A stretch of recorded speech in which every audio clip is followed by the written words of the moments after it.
hoy va a ser un gran día. Porque Él lo sabe. Porque Él no me dejará solo. Porque Él siente lo que yo siento. Porque Él está conmigo. Porque Él me va a bendecir. Por eso dijo Sproul, la necesidad más imperiosa del cristiano es conocer la identidad de Dios. Si la conociera, ni siquiera tendrías un mal día. Eventualidades sí. Infortunios, claro. Alguna que otra tragedia que nos salpique la agenda. Y quizá, en el peor de los casos. Pero eso no cambiará nuestro gozo. No pierdas el gozo. No pierdas el gozo de servir. No pierdas el gozo de vivir. No pierdas el gozo de levantarte cada mañana y decir, hoy va a ser un gran día. Está complicado el tránsito, pero va a ser un gran día. El jefe está peor que nunca, pero hoy va a ser un gran día. Llegas a casa, está la suegra cocinando. Hoy va a ser un gran día. Algo Dios quiere enseñarnos para que actuemos en fe. Para que actuemos como si fuéramos pacientes, como si fuéramos amorosos, como si fuéramos amados, como si fuéramos comprendidos, para que actuemos en fe. Y cuando actuamos en fe y nos dejamos de quejar, el mar se abre. Vas a pasar por tierra seca, vas a decir, ¿cómo ocurrió este milagro? La fe es el eslabón perdido, es lo que conecta. El dejar de tener un mal día con el poder y la intimidad de Dios. Entonces, estás a punto de aprender una de las verdades más poderosas, más alentadoras y más inspiradoras acerca de Dios, que tienen que ver con estos días comunes, que a veces son demasiado grises, que a veces son demasiado acerbos, demasiado fríos. Es una de las verdades más inspiradoras. Una vez le preguntaron al filósofo y al orador y pastor presbiteriano Robert Sproul, un hombre de Dios que actualmente está en la presencia de Dios, pero que era un genio, era magnífico en su retórica, escribiendo libros. Se le preguntó, ¿cuál es, en su opinión, la necesidad más importante de un cristiano? La necesidad más importante en la vida de un cristiano. ¿Qué necesita saber un cristiano? Independientemente, claro, de aceptar a Cristo en su corazón, de entender que fue perdonado de sus pecados. Además de eso, que es lo fundamental. ¿Qué es lo que un cristiano debería saber? Y Sproul respondió muy atinadamente, la necesidad más grande del cristiano es descubrir la verdadera identidad de Dios, que a veces le puede llevar toda una vida. Descubrir quién es el Dios al que adora y sirve. Y él agrega, si de verdad los cristianos entendieran o entendiéramos la personalidad y el carácter implicado de la naturaleza de Dios, nadie tendría un mal día siquiera nunca. De allí es que se me disparó este mensaje, por el dicho de este caballero. Dijo, si alguien entendiera, si lográramos entender la naturaleza de Dios, la relación que Él tiene con nosotros, ni siquiera tendríamos un mal día. No dijo ni siquiera nos enfermaríamos, no tendríamos quiebras financieras, ni problemas matrimoniales, ni problemas con los hijos. Dijo, ni siquiera tendríamos un mal día. O por lo menos una cafetera que no funciona no te arruinaría el día. Y este es el punto principal. Que los cristianos creemos, y aquí le pongo comillas, o suponemos que conocemos a Dios, porque venimos a la iglesia, porque lo adoramos, porque nos hablan de Él, porque el predicador nos habla una y otra vez de los mismos versículos. Pero yo sigo insistiendo esto de que necesitamos ver a Jesús con ojos nuevos. ¿Cuántos quieren esto? ¿Cuántos lo desean de corazón? ¿Qué significa con ojos nuevos? Con ojos frescos. Para ver a Jesús con ojos frescos uno tiene que desaprender mucho. El Señor continuamente decía, ¿oíste que fue dicho por Moisés o por los escribas? Mas yo os digo.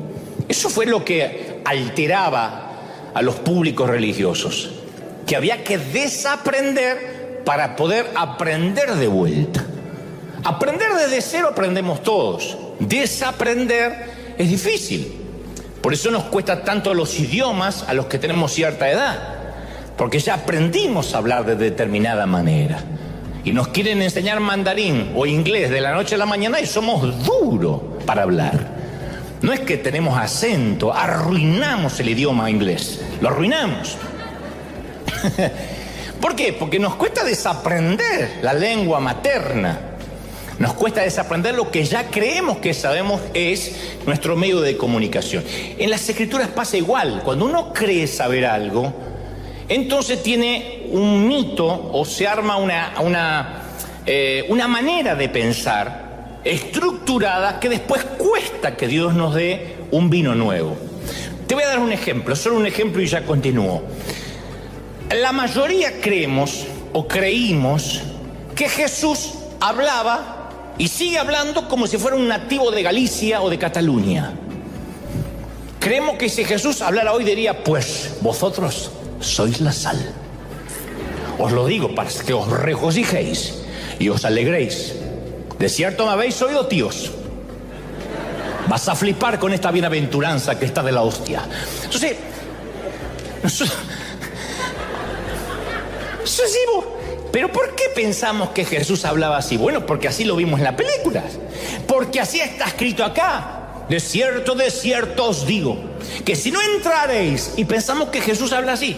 Cuando la Biblia enseña que Dios es omnisciente, que todo lo sabe, no está diciendo que es brillante, o que es un genio, o que es muy inteligente.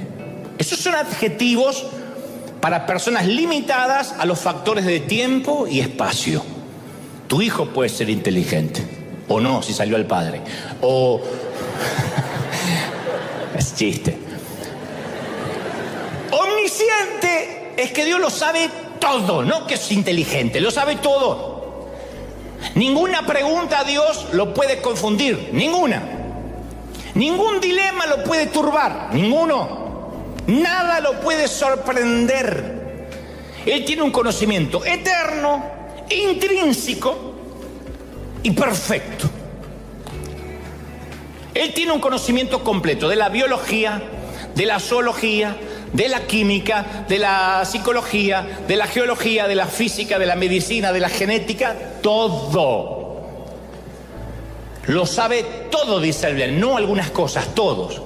La diferencia con alguna persona que tiene algún conocimiento es que esa persona siempre va a estar limitada al tiempo en que viva, al espacio geográfico, topográfico, dónde estudió, cuándo se crió, en dónde, entorno, etcétera. Dios no. Dios lee nuestro futuro con la misma claridad que lee nuestro pasado. Para Él no hay pretérito ni futuro, no hay líneas de tiempo. Lo que vas a hacer dentro de 50 años es tan claro para Dios como lo que eras hace 10. ¿Me sigue hasta ahí? Para Dios es lo mismo. A Dios no le sorprende tu futuro. Él ya vio cómo terminan tus días. Y ya sabe cuándo terminan tus días. Morir, vamos a morir todo. El tema es dónde y cuándo. Pero Él ya lo sabe. El dónde y cuándo Dios lo sabe. Dios no tiene problemas de memoria como una computadora que tiene que borrar información en el disco rígido para crear más espacio disponible. Él no tiene problemas. Y la Biblia dice que aunque Él mantiene control sobre el sol, los astros, las estrellas, las constelaciones, su conocimiento incluye hasta aparentes frivolidades como llevar la cuenta de nuestros cabellos, como dice Mateo 10:29. Él sabe quién se está poniendo más pelón cada día. Aunque tú digas, solo yo lo vi en la ducha, el Señor también lo vio. Y tiene un ángel llevando la contaduría, perdió 2 cabellos y va anotando.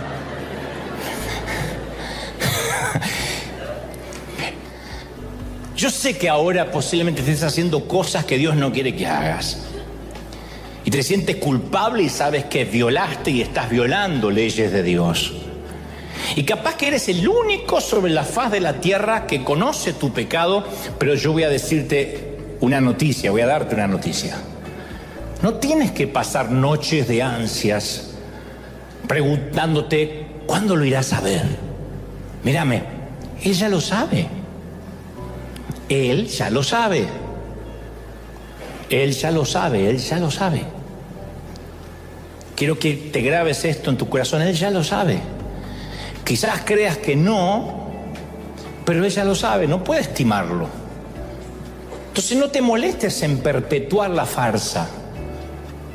Muy bien, dices, y entonces, a ver, ¿qué quiere Dios de mí? ¿Avergonzarme? No, quiere que deje de disimular. Lo hemos dicho cada domingo, quieres que dejes de ser hipócrita. que seas sincero y que te decidas a cambiar o permitir que Él te cambie. No te va a condenar, no te va a matar, solo quiere librarte de la culpa que has cargado y darte un nuevo rumbo. Créeme, necesitas ir a su habitación hoy y decirle: papá, yo lo fundí, yo lo arruiné. Y no des más excusas: yo lo arruiné, yo lo fundí, y espera la respuesta. Y te aseguro que vas a quedar atónito, porque vas a descubrir que a pesar de que conoce tu pecado, te sigue amando. Y su reacción no va a ser diferente a la de mi papá. Va a decir: yo estaba esperando que me lo confieses. No me tomes por ignorante, no me insultes mi omnisciencia. La próxima vez dime la verdad. Este es el lugar donde debes correr cuando estás en problemas. Esto me dice el Dios que yo conozco. No es un Dios libertino, no es que me importa más la gracia que la verdad, pero yo tuve papá, soy papá y sé cómo funciona. Uno no deja de amar al hijo. Así te funda el auto. Uno mueve el bigote. Y hay más noticias buenas sobre la omnisciencia de Dios. Que Él no solo conoce tu pecado, sino que conoce todas tus cicatrices. Es decir, Él no sabe solo lo que has hecho, sino que si te conoce mucho, sabe lo que te han hecho. ¿No es una gran noticia? Cada persona es herida de una forma u otra. Todos tenemos una historia triste si pudiéramos contarla. Aquí no hay nadie que diga: mi vida fue simplemente un jardín de rosas desde que nací en el Palacio de Buckingham. Nadie. Todos podrían decirme algo como: sabes, si supieras cómo eran las cosas en casa. No tienes idea, Dante. Si supieras cómo me trataban a mí cuando era pequeño. O si supieras el trato inhumano que mi padre le daba a mi madre.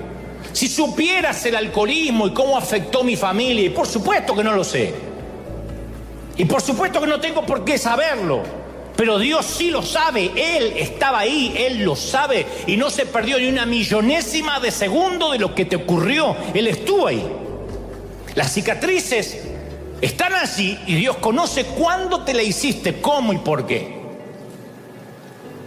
Y no son solo de nuestra infancia, porque algunos tienen heridas recientes, abiertas, sangrantes, que ni siquiera se les puede llamar todavía cicatrices, son heridas.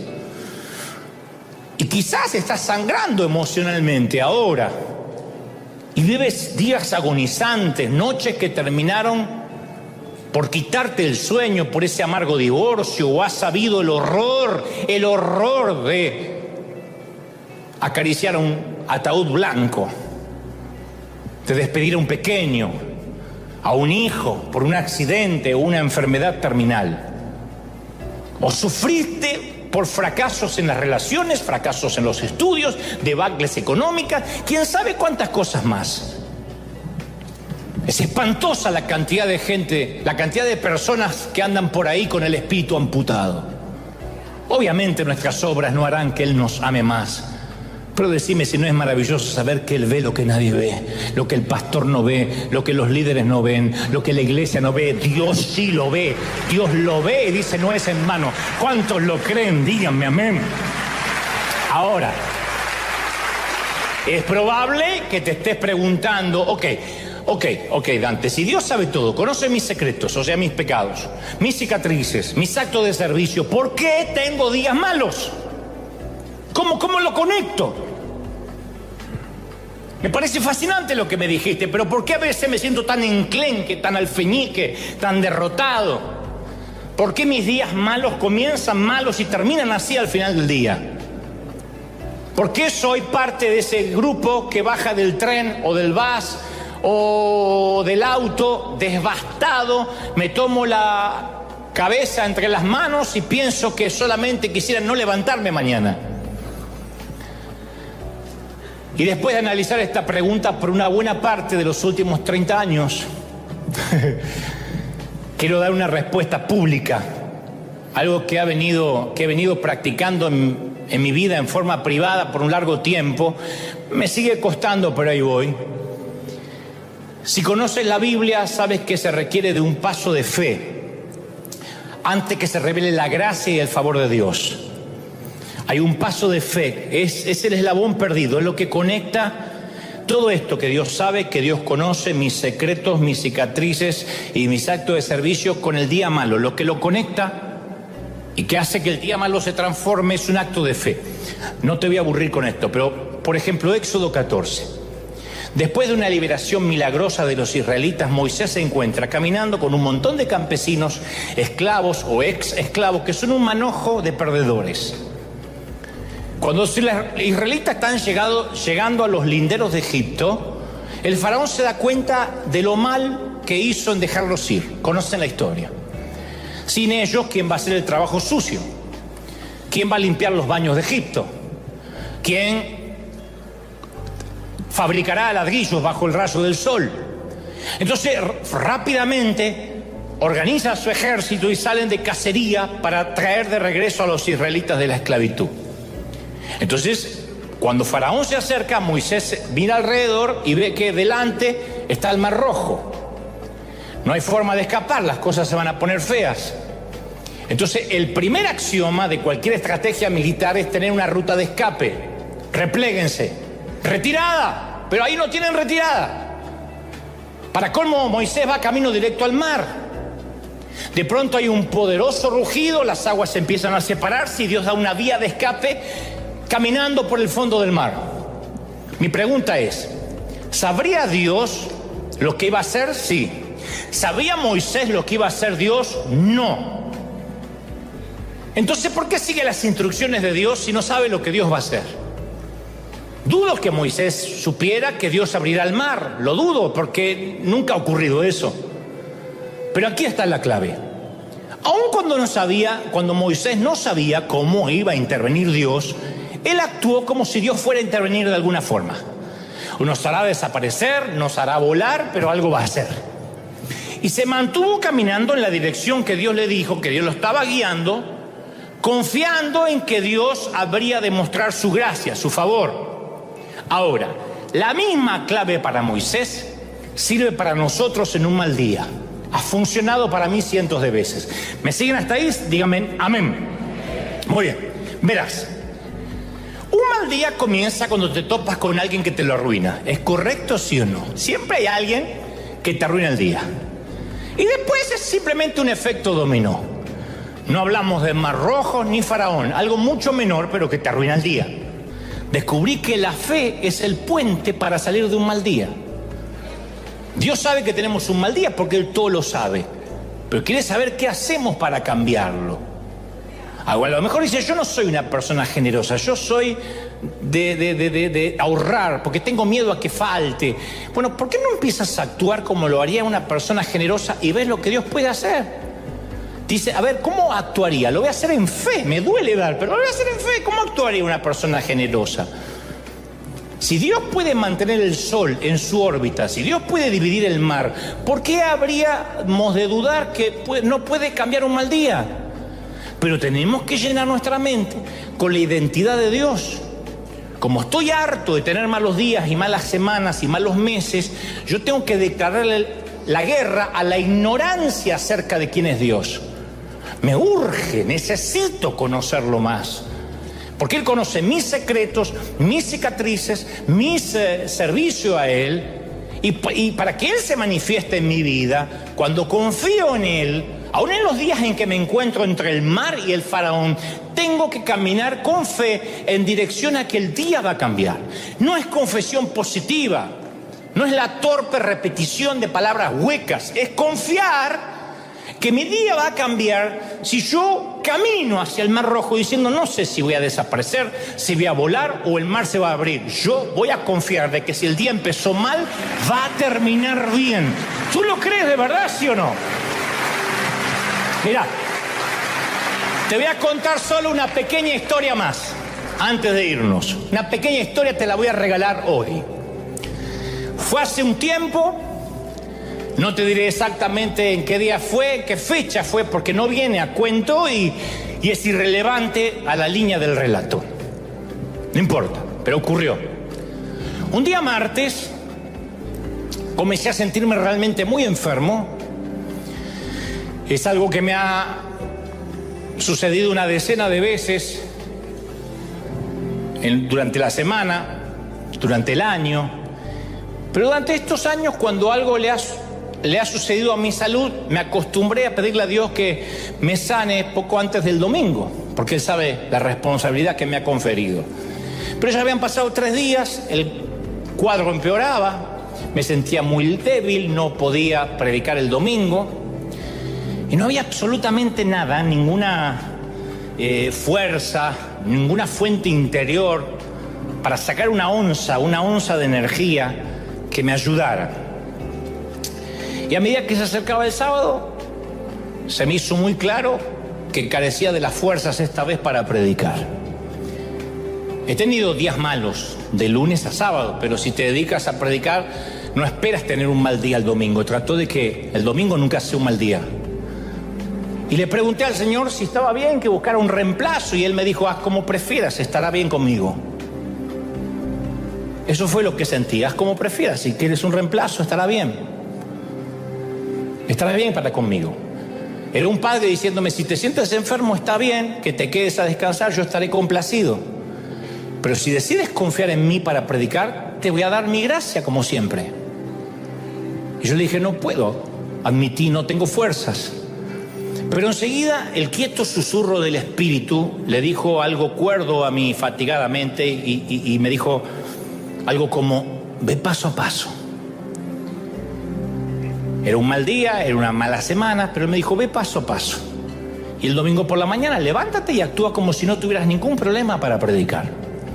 Confía en mí, camina en la dirección que te estoy pidiendo que vayas y ten fe en que te voy a dar la gracia y el favor mientras vayas y camines. Así que a la mañana siguiente me desperté y mi primer impulso fue quedarme en la cama, no podía. Pero entonces recordé las amables palabras de Dios. Dije: muy bien, Señor, me voy a levantar, actuaré como si tuviera todas las fuerzas del mundo e iré hasta donde me permitas. Si es hasta la puerta de calle, hasta ahí iré. Si es hasta mi automóvil, hasta ahí iré.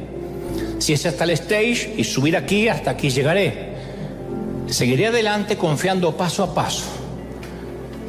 Este ejemplo es para cualquiera que tenga un mal día, de salud, de relación, de finanzas. ¿Se hizo fácil todo de inmediato? No, no lo creas. Mientras me bañaba, me vestía y conducía hacia la iglesia, sentía una sensación de pesadez. Me dolía todo, me dolía todo. Cuando al final me paré frente a la congregación aquí, no sentí ninguna energía proveniente de Dios. Pero oré para mí, dije: Señor, aquí estoy confiando en ti. Me siento terriblemente débil esta mañana, ni siquiera puedo sonreír. No quiero dar lástima, no quiero que se den cuenta esta gente, porque probablemente tengan peores problemas que yo. Y han venido aquí a recibir una palabra de aliento, una palabra de favor, no una queja, no hoy. Pero aquí voy a permanecer y actuar como si me hubieses dado la gracia y el favor que necesito. Si me lo das, bien, la libramos. Si no me lo das, bueno, sé que me desmayaré aquí mismo, pero esto es lo que me has enseñado a hacer desde que era un jovencito. Así que aquí vamos. Me sentía como Mel Gibson en Corazón Valiente. Era William Wallace. La fuerza de un guerrero depende del tamaño de su corazón. ¡Oh! Me gustaría poder decir que en ese momento fui cargado repentinamente de energía, pero Dios me dio la suficiente gracia como para predicar, terminar mi mensaje sin que nadie notara que yo estaba enfermo. De hecho, muchos me dijeron que fue un mensaje maravilloso, que Dios les había hablado como nunca. Y capaz que te suene demasiado trivial, pero para mí fue uno de los momentos más maravillosos que he tenido, porque me pareció el colmo de lo absurdo caminar hacia un mar que está cerrado. Porque hubiese estado bien que alguien más lo hiciera, pero debí aprender que si lo conozco bien, Él sabe cuando tengo un mal día, y que si doy pasos de fe en un mal día, Él va a terminar abriendo el mar. Comportarme como que todo estuviese bien. Para mí la felicidad se deletreaba Fiat 1500, esa era la felicidad. La vida no me podía ofrecer nada mejor. 15 años, un piojo flaquito manejando el auto de papá.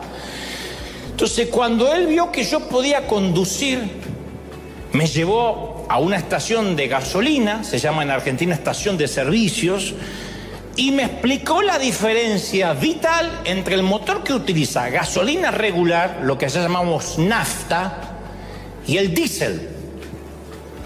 Si alguna vez cargas combustible, me aclaró, nunca te confundas, porque si pones diésel, mejor no lo arranques. Este auto es de gasolina común, de nafta. Si le pones diésel alguna vez, hay que vaciar todo el tanque, drenar los inyectores, el carburador, las bujías. Me podría fundir el motor y ya me estaba gritando a cuenta por si algún día lo iba a hacer. No hay problema, que no soy tan bruto. No me insulte la inteligencia, pa. Nafta común o diésel, sencillo, y este no usa diésel. Bueno, te lo digo. Ya sé. Aparte, ¿cuándo me va a dejar el auto solo? Nunca. Y entonces, ¿para qué me decís?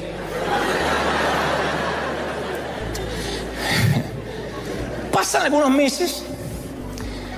Yo salgo rápido de la carpintería antes que él. Le digo, ¿puedo ir encendiendo el motor? Sí, enciendo el motor. A la vuelta así de la carpintería, yo esperaba con el auto encendido. Él dice, acomodo unas cosas y ya voy. Tenía que terminar de encolar una silla. Dijo, ya termino de hacer esto y voy. Cuando enciendo noto que el tanque marcaba solo un cuarto. Y como él todavía estaba ocupado en la carpintería, acomodando todavía o terminando su trabajo, y la gasolinera, la estación de servicio quedaba en la esquina, yo decidí sorprenderlo y cargarle gasolina con mis propios ahorros. Después de todo, es lo mínimo que podía hacer por no haber pagado las clases de manejo. Está bien que los gritos compensaban que no hubiese pagado, pero aún así improvisé. Dije, vamos, le voy a sorprender a papá. Como él no salía, lo llevo a la vuelta. Cuando llegué ahí, se me hizo una laguna. Yo no me acordaba, porque nunca más hablamos del tema. Habían pasado meses. Si era nafta común o diésel. Yo sabía que una era incorrecta. Allá no te sirves la gasolina tú mismo. Hay lo que se llama un playero, alguien que se ocupa, un empleado, dice, ¿qué le ponemos? Como yo no tenía celular, no porque éramos pobres, sino porque no se había inventado, y además éramos pobres, si se hubiese inventado yo no lo habría tenido tampoco, ni buena memoria, nunca tuve buena memoria, nunca me caractericé por recordar esas nimiedades. Seguí mi corazonada de líder nato que jamás pregunta y se guía por su instinto. Diésel.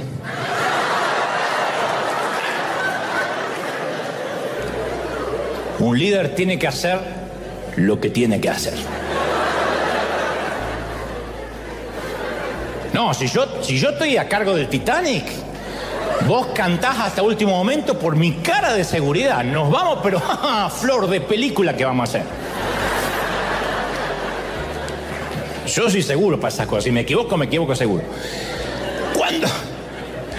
Cuando volví a encender el motor, hizo todo tipo de ruido, bla, bla, bla, bla, bla, bla, bla, y comenzó a salir mucho humo, una humareda. Dije, soy hombre muerto. Pero inmediatamente pensé, él nunca lo va a saber. Regresé rápido, el auto así, a estacionar en la puerta de la carpintería, y afortunadamente mi papá todavía no había salido. Así que lo apagué el motor y me quedé ahí.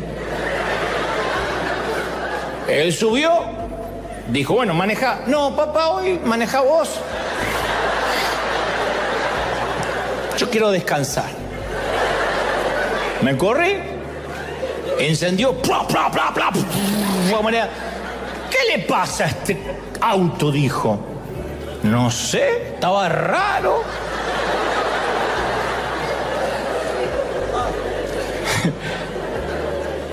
Y de regreso a casa el auto fue, no sé cómo llegó, tironeándose, echando humareda. Y mi padre manejaba todo tipo de hipótesis. A saber, decía, debe ser el carburador. Quizás fue la bomba de inyección. O se salió una bujía. Pero nunca se acercó, ni se le ocurrió acercarse al verdadero móvil del crimen. Nunca. Entonces yo pensaba, se los voy a tener que decir cuando regrese a casa. Se lo voy a tener que decir, pero cuando me di cuenta de que no había nada que me conectara con el crimen, porque yo salí y él salió, yo estaba sentado arriba del auto, con esta cara así. Que vos no dudás de una cara así. Yo opté por la salida diplomática de ignorar el problema. Esto no pasó, confesión positiva.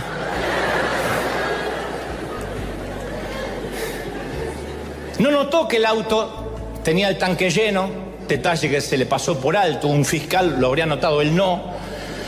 Yo no me había movido de ahí, así que la coartada era perfecta. Voy a esperar hasta que él lo descubra, pensé. Si lo descubre, esa fue mi oración a la noche. Señor, si él lo descubre, tú conoces mi corazón, que yo quería cargarle combustible en señal de gratitud. Así que yo me voy a callar y tal vez él nunca lo descubre y tú vas a valorar que yo hice una obra de bien, porque yo quería bendecirlo. Al día siguiente el auto no arrancó siquiera, tuvo que remolcarlo hasta un taller mecánico. Y cuando regresó de ahí, papá estaba muy raro, muy serio. Y así pasaron varios días y yo decidí no preguntar para que mi interés no me delatara. Pues uno, ¿y qué pasó con el auto? ¿Qué pasó de pronto tanto interés? Pasó una larga semana, mi padre actuaba muy raro. Una noche él mismo trozó un pollo, cosa que hacía mi mamá, pero él mismo lo trozó, repartió las 2 patas y las 2 alas para mi madre y mis hermanos y a mí me dio el trasero amargo. Y yo dije, lo sabe.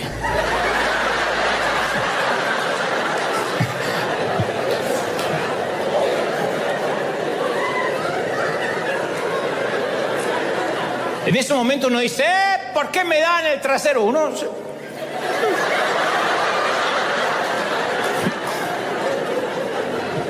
Pero ya me redarguía, el corazón se me compugía y decía, se lo tengo que decir, porque él ya debe saberlo, si no, no me hubiese dado el trasero del pollo, él ya debe saberlo. Él decía, dale la pata al pibe, si no me la dio. Cada minuto que me tarde es una traición abierta. Así que una vez que terminamos de cenar, junté todo el valor que pude, fui a su habitación, le dije, papi, yo lo fundí, yo lo arruiné. Quise sorprenderte cargándole combustible y cuando llegué ahí se me hizo una laguna y no sabía cuál ponerle. Si quieres que pase el resto de mi vida pagando el Fiat 1500, lo voy a hacer. Y mi padre no era de sonreír mucho, pero movió el bigote, lo cual... Eso en idioma alemán es una carcajada, me estoy carcajeando.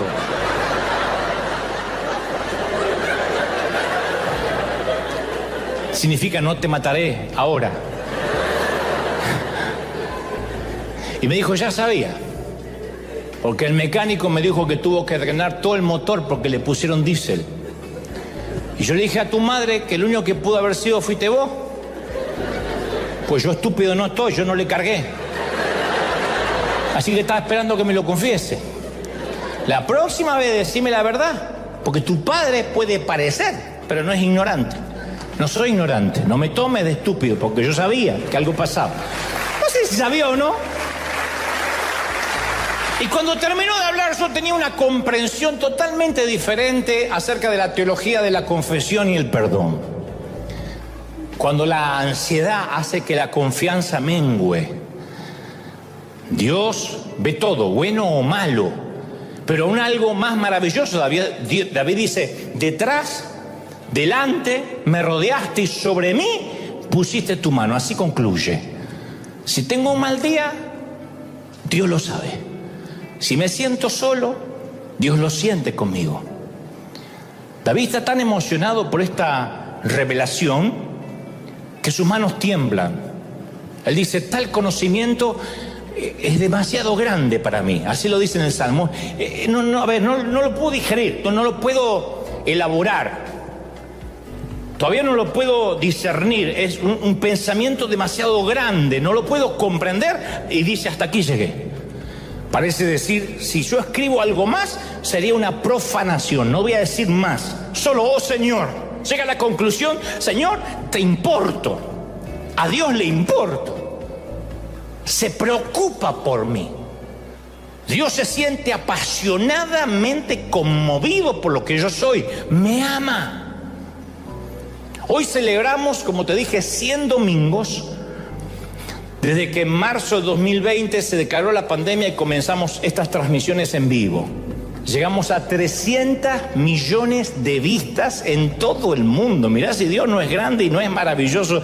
300 millones de vistas en todo el planeta. Eso es mucho. ¿Querés que te diga lo que más me sorprendió si tengo que hacer un balance?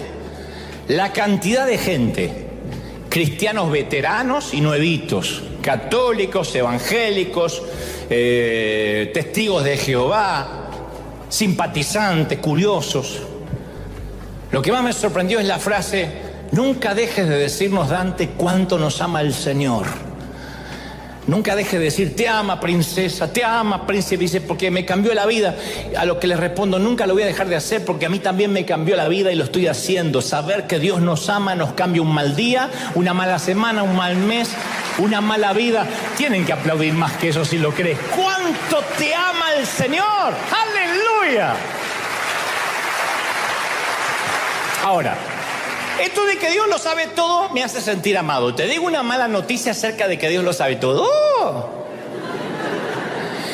Que si Dios lo sabe todo, lo sabe todo. Y que Él conoce nuestros secretos, pues lo sabe todo. La buena noticia es que de verdad Él se interesa por mí. ¡Qué buena noticia! Pero eso es una parte de la verdad. Y predicar una parte de la verdad es como si no predicara nada. Él lo sabe todo.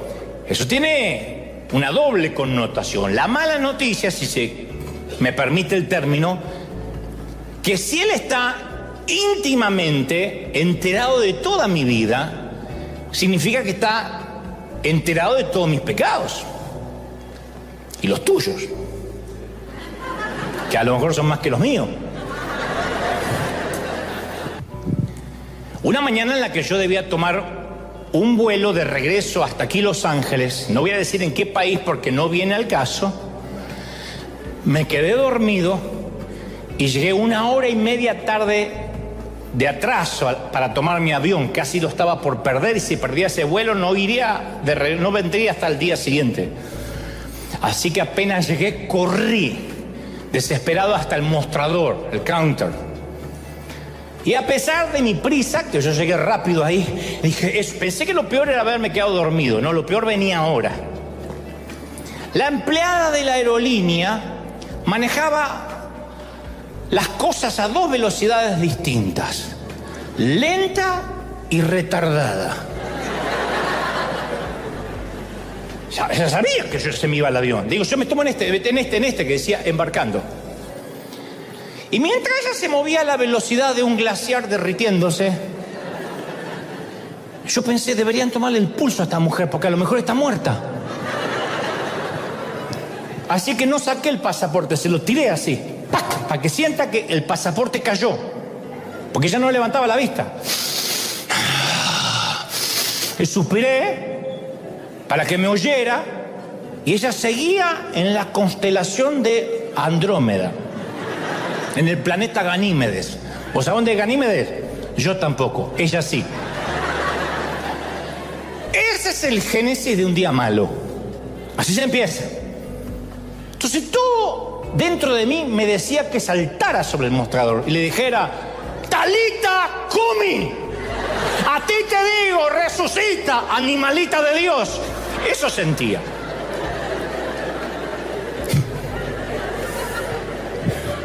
Ay, no, ustedes habrían orado, los espirituales. Yo no. Y de pronto pensé, o sigo comportándome como un energúmeno hostil, o trato de ejercitar el dominio propio. No el demonio propio, el dominio propio. El demonio propio ya lo tenía. Y me pregunté, de verdad, ¿qué pasaría si solo por la fe, la convicción de lo que se espera, la certeza de lo que no se ve, yo actuara como si fuera una persona paciente? ¿Supliría a Dios su gracia para que yo sea un tipo paciente de verdad, si solo lo hiciera por fe, me pregunté, ¿cómo se comportaría un tipo paciente en esta situación? O sea, no alguien como yo, alguien paciente, ¿cómo se comportaría? Yo no tengo la menor idea, pero dije, vamos a practicar. Yo quería ahorcarla. Y ustedes dirán, pero eso es un crimen. Sí, pero vas a la cárcel con satisfacción. La ahorqué.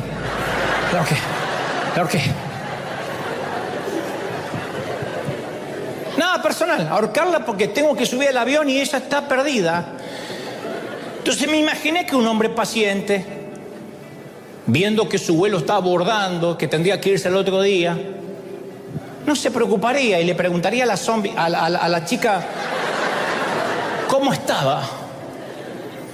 Así que obligué, no salió del corazón, a que mi boca fingiera amabilidad. Señorita, ¿le tocó un día malo hoy? ¿Cómo está el día? Y la mujer por fin levantó la mirada y yo dije, por fin, una chispa de vida, vive. No te preocupes, Jairo, vivirá. Y me dice, ay, hoy fue un día terrible.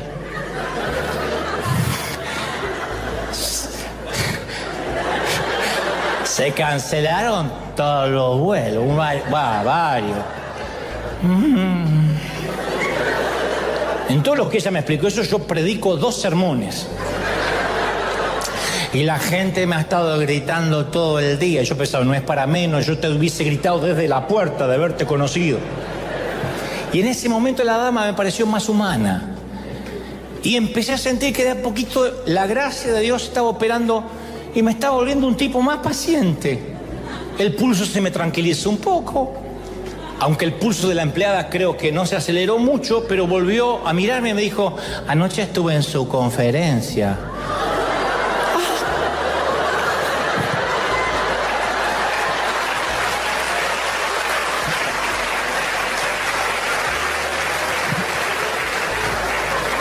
Yo sé quién es antes de ver el pasaporte. Así que le voy a hacer un upgrade para que aborde rápido en primera clase.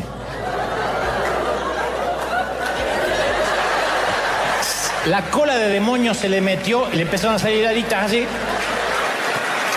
Y yo agradecí por no haber sido un botarate iracundo con la señorita zombie. Yo lo agradecí. Que estaba medio muerta, medio viva, pero no pidió ser zombie. Es así, lo heredó de la mamá, capaz que de la abuela. ¿Quién sabe? Y aprendí una importante lección. En una esfera que todavía sigue necesitando mucho trabajo en mí. ¿Cuál fue la clave? Me puse en camino, ejecuté la acción, confiando en que Dios me iba a dar la gracia mientras avanzaba, salvando la distancia de lo que te expliqué por Moisés. Hay mucha gente con el espíritu amputado. Y si a eso le agregas, mi esposo no sabe lo que yo siento, no sabe por lo que pasé, a mi esposa no le importa saberlo. Mis padres no se inmutarían si yo desapareciera, ni siquiera me echarían de menos. Si estás en esa estación de la vida, déjame recordarte unas poderosas verdades. En primer lugar, insisto, Dios lo sabe. Tu cónyuge por ahí no lo sabe, Dios sí lo sabe. Y Él está íntimamente consciente, como dijo David, de todos tus caminos y cicatrices. No hay herida, no hay cicatriz tuya que escape a su conocimiento. Pero no solamente Él lo sabe, sino que se preocupa. El Salmo 56:8 dice, tú me has visto dar vueltas y vueltas en la cama toda la noche. Eso dice David. Al que acomodó el cosmos en su lugar, al que niveló las montañas, al que puso los océanos en sus cauces, le dice, tú me has visto dar vueltas en la cama toda la noche. ¿De verdad creemos que una mala noche solo la vivimos nosotros y nadie más? Y grábate esto en la memoria. Dice David, tú has recogido mis lágrimas. Tú las has guardado en tu redoma y has anotado cada una de ellas en un libro. No es una poesía, no es una licencia poética. En la cultura del viejo Medio Oriente, cuando un soldado iba al campo de batalla, compraba un frasquito o redoma para darle a su esposa o a su novia o a su madre Y entonces las damas le decían: en tu ausencia te lloraré mucho, voy a estar muy triste, pero cuando regreses verás mis lágrimas aquí, y entonces sabrás cuán precioso eres para mí.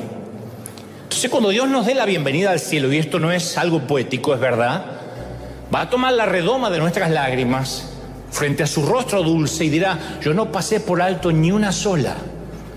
Cada lágrima en tu duelo, en el panteón, en la sala de espera de cuidados intensivos, en la soledad, en la amargura de la soltería, la separación o el divorcio, la orfandad.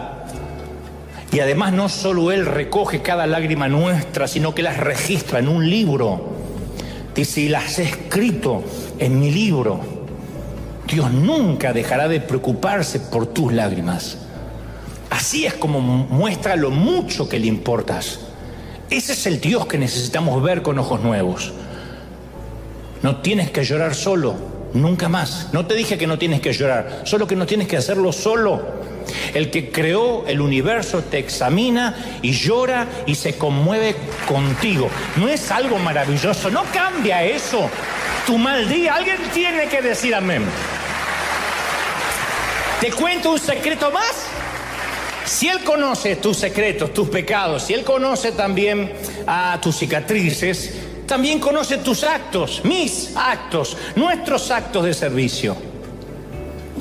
Viste que a veces nos desanimamos porque decimos: todo lo que hago pasa inadvertido, nadie lo aprecia. ¿Para qué hago todo esto? Lo han dicho pastores, simplemente ovejas. Esto no respeta estatura espiritual. En un momento de la vida dice: ¿sirve lo que estoy haciendo? ¿A alguien le importa? Y ahí es cuando necesitamos recordar Mateo 6:4. Tu Padre que ve en lo secreto te recompensará en público, pero Él ve lo que haces en secreto. Dios observa y toma nota del cielo de cómo te duelen los pies al final del día luego de servir. Pero también sabe cuando usamos la lengua para contribuir con algún rumor. Y toma nota cada vez que visitamos a alguien en un hospital o en la cárcel. Cada acto de carácter, de convicción, de servicio, de valor es observado por nuestro Dios. Y toma nota de un Dios omnisciente. Cada actividad Él te dice: yo lo vi, continúa, hazlo de nuevo, sigue haciéndolo, te compensaré. No estuviste orando en vano, no estuviste adorando en vano, no me serviste tantos años en vano. ¿Cuántas veces Dios habrá querido mostrarnos su fortaleza, su favor, y no se lo hemos permitido? Dios es grande, Dios es poderoso, pero tenemos que invitarlo a que ese poder, esa gracia y ese favor entre en nuestra vida, sea parte de nuestra dinámica diaria. Algunos de ustedes, yo lo sé, y aquí también tienen que enfrentar días malos. Están tan preocupados y aterrados que no saben qué hacer. Bueno, yo te animo a que actúes como si estuvieras lleno del favor, de gracia, y veas, solo pruebes si Dios acaso no te da favor para continuar. Pablo nos exhorta en 1 Corintios 2:5 para que vuestra fe no esté fundada sobre la sabiduría de los hombres, sino en el poder de Dios. Todos tenemos un mal día, pero que ese mal día se transforme en el guión de nuestras vidas todos los días es una decisión nuestra. Y para dar la nota, porque ahora es cuando algunos pastores teólogos me empiezan a querer, y eso no me gusta mucho, quiero terminar con una poesía, una prosa del poeta y trovador catalán, un poco también para reconciliarme con los españoles y me dejaron de querer por lo que dije que Jesús era gallego. El querido catalán Joan Manuel Serrat suele cantar una bellísima canción que dice más o menos así, dice: hoy puede ser un gran día, todo está por descubrirse, si la rutina te aplasta, dile ya basta a la mediocridad. Hoy puede ser un gran día, date una oportunidad. Hoy puede ser un gran día, dice Joan Manuel, un ejemplar único, imposible de recuperar, que todo cuanto te rodea lo han puesto para ti, y si lo empleas como si fuera el último que te toca vivir, lo vivirás. No lo mires por la ventana, siéntate al festín, pelea por lo que quieres, no desesperes, Si algo no anda bien, hoy puede ser un gran día, y dice el catalán, y mañana también. Y cuánto más nosotros si tenemos al Señor. Hoy puede ser un gran día y mañana también. Vamos, celebra al Rey de Reyes, al Señor de Señores. Si crees que vamos a terminar en un buen día, me gustaría que celebres con un festín, con un aplauso grande. Hoy va a ser un gran día. Hoy va a ser un buen día, gente. Hoy va a ser un buen día. Vamos, celebra al Señor de Señores. Celebra al Rey de Reyes. Hoy va a ser un gran día. ¿Lo crees? Vamos, celebra, celebra. ¡Aleluya! Que se vaya esa mala onda. Que se vaya esa pesadez. Vamos, vamos, vamos. Mientras aplaudes, algo se libera en los aires. Algo se libera en los aires. Hoy va a ser un un buen día, dice el Señor. Bendito eres. Nos toca a nosotros comprender cuándo Dios abre una puerta y cuándo es el mismo Dios el que la cierra. Eso a veces nos puede llevar toda una vida. Saber cuando Dios dice sí y cuando Dios dice no. Y a veces nos toca mucho tiempo de peregrinar cristiano aprender la diferencia. Cuando Dios dice sí y cuando Dios dice no. Ahora, Dios quiere que aprendamos a diferenciar, porque pensemos en nosotros como padres. ¿Qué papá, qué mamá quisiera tener hijos a los que hay que decirles todo por el resto de la vida? Ponete esta ropa, cámbiate el calzón, metete a estas clases, andá a esa universidad, cámbiate el calzón, te dije, postulá para este trabajo, casate con esta persona y cámbiate el calzón cuando te cases. Tené hijos. No, porque nuestra meta principal no es que ellos sean robots que cumplen instrucciones, aunque a algunas mamás les encantaría. Sino que nuestra meta principal es que nuestros hijos lleguen a ser personas con criterio, con carácter, con sentido común. Y la única forma que pueden lograrlo es tomando decisiones. Ahora, desde luego, esto quiere decir que van a tomar decisiones buenas y decisiones equivocadas. A lo largo de la vida vamos a encontrarnos nosotros y nuestros hijos con puertas abiertas y con puertas cerradas. Ahora, mi pregunta es, ¿por qué algunas puertas nunca se nos abren? ¿Por qué hay puertas que por mucho que oremos no se abren? Ese es el meollo del mensaje. Esa es la cuestión que nos trae aquí. ¿Por qué a veces Dios dice sí y a veces dice no? ¿Qué parte no te entra? ¿Qué parte no entendés? Entonces quiero que hoy juntos tratemos de entender el no de Dios, porque nos va a sanar. Porque yo a veces te digo, ¿cómo te ama el Señor? Y hay gente que dice, sí, si me amara, me estaría contestando lo que le estoy pidiendo. Entonces vamos a tratar de entender el no de Dios. ¿Y por qué nos dice no?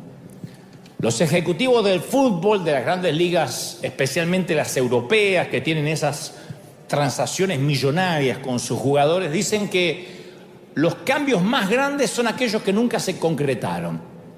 Esos son los cambios más grandes. Y de manera similar, algunas de las mejores oraciones son las que nunca recibieron la respuesta que nosotros esperábamos. Porque nosotros cuando oramos tenemos una expectativa de la respuesta, que no es la expectativa de lo que Dios va a responder. Entonces, algunas de las puertas más grandes son las que nunca se abrieron. Las mejores, lo mejor que no pudo pasar en la vida a todos. Y ahora van a saber por qué. Es que ciertas puertas no se abrieron. La Biblia está llena de puertas cerradas como de puertas abiertas.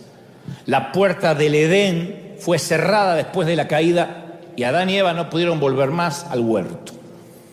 La puerta del arca, ¡pac!, se cerró y no entró ningún animal más. Y no entró nadie más de los contemporáneos de Noé. La puerta a la tierra prometida, ¡pac!, se le cerró a Moisés. La vas a ver, pero no la vas a pisar. La puerta de construir el templo, ¡puc!, se le cerró a David. Tus manos están manchadas con sangre, así que ese es un privilegio que va a tener tu hijo Salomón. La carta a la iglesia de Filadelfia dice que el santo no solo tiene el poder de abrir puertas, que nadie puede cerrar, y ahí todos decimos siempre amén, sino que también tiene el poder de cerrar y que nadie puede abrir. Pero por lo general, no sé ustedes, pero a mí no me gustan las puertas cerradas. Nos pone frustrados. Ni me gustan ni las entiendo. Si alguien me preguntara, ¿y cuál es la motivación más importante para orar que tenés, Dante? ¿Cuál es la motivación? ¿Qué es lo que te motiva a orar? Y la respuesta es, y la oración contestada. Yo nunca oro si creo que Dios no me va a contestar. Nadie ora pensando que Dios no lo va a contestar. Excepto como esa dama que noche tras noche en la campaña pasaba al frente y pedía oración. Y finalmente cuando ya se estaba por morir y Dios no le contestó, dijo, yo sabía que era inútil. Por eso Dios no le contestó, porque no tenía fe. Pero cuando uno ora, por lo general cree que Dios lo va a hacer. Entonces, cuando Dios responde una pregunta, una oración que hicimos durante años y llega la sanidad, y llega el cambio, cuando un matrimonio se salva, se restaura, cuando alguien consigue un trabajo, un empleo. Yo sé que algunos son muy honestos y cuando encuentran un trabajo lo devuelven, pero otros lo conservan. Claro, cuando ocurre el milagro, ya no queremos orar más porque decimos, ya está, lo hizo, voy a orar por otra cosa, ¿no? Pero siempre tenemos como la gimnasia de seguir orando porque decimos, cada vez que yo oro ocurre algo, es como hacer ejercicio. ¿Qué es lo que nos puede pasar que nos aliente y nos motive a seguir haciendo ejercicio? ¿Qué? Adelgazar. Si la báscula, la balanza no se mueve, si es inútil. Ya estuve como 15 minutos y no adelgazo.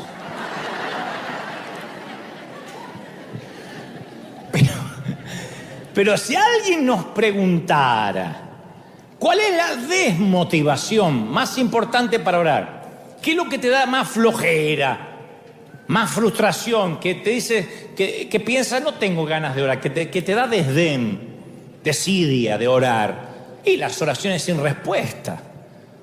Cuando uno ora y parece que Dios no contesta. Entonces a algunos les encantaría casarse, por ejemplo, y oran durante años para conocer a la persona adecuada, pero no les pasa.